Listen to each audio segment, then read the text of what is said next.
Minsan, may mga kwentong nagsisimula sa simpleng hello, mga mensaheng tila walang bigat pero unti-unting nagiging mahalaga. Sa mundong digital kung saan ang bawat emoji ay maaaring maging tulay ng damdamin, doon kita nakilala, isang liwanag na nagningning sa gitna ng aking katahimikan.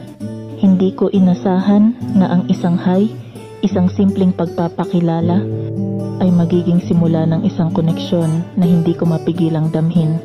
Pero may mga pader na hindi kayang tibagin ng damdamin, sexual orientation, pagkakaiba ng pananaw, at mga misunderstanding na dahan-dahang bumuo ng distansya. At habang sinusubukan kong isalba ang naunang pagkakaibigan, tila ikaw ay unti-unting nawawala, lumalayo. Ngayon naiwan ako rito, nagtataka kung may pagkakataon pa bang maayos o kung kailangan ko nang bumitaw.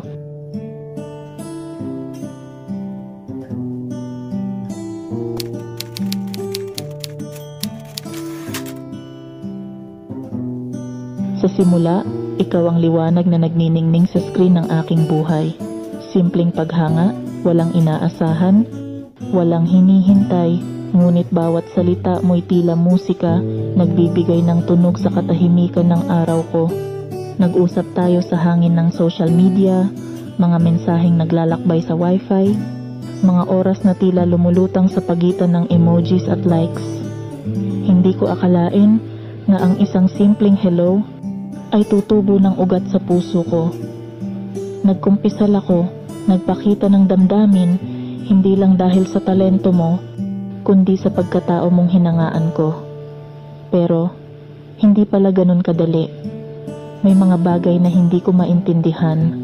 Yung sexual orientation mo, isang pader na hindi ko kayang daanan. Mga misunderstanding na bumuo ng distansya, at bigla nagkalamat ang kung anuman ang meron tayo.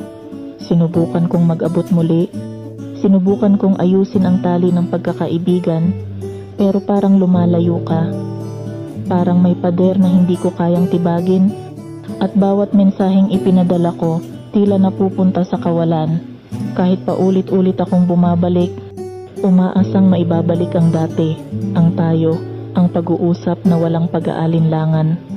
Ngunit sa kabila ng lahat, tila nawawala ka na.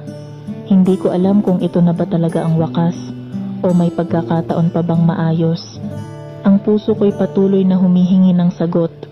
Ngunit sa bawat tanong, tanging katahimikan ang bumabalik. At habang lumalayo ka, ako'y naiwan dito, nangangarap na isang araw magbabalik ka.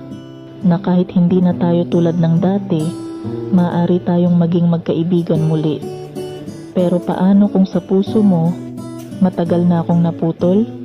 Paano kung ako na lang ang nakakapit sa isang koneksyong matagal nang wala? Sana bumalik ka, sana magkaayos tayo.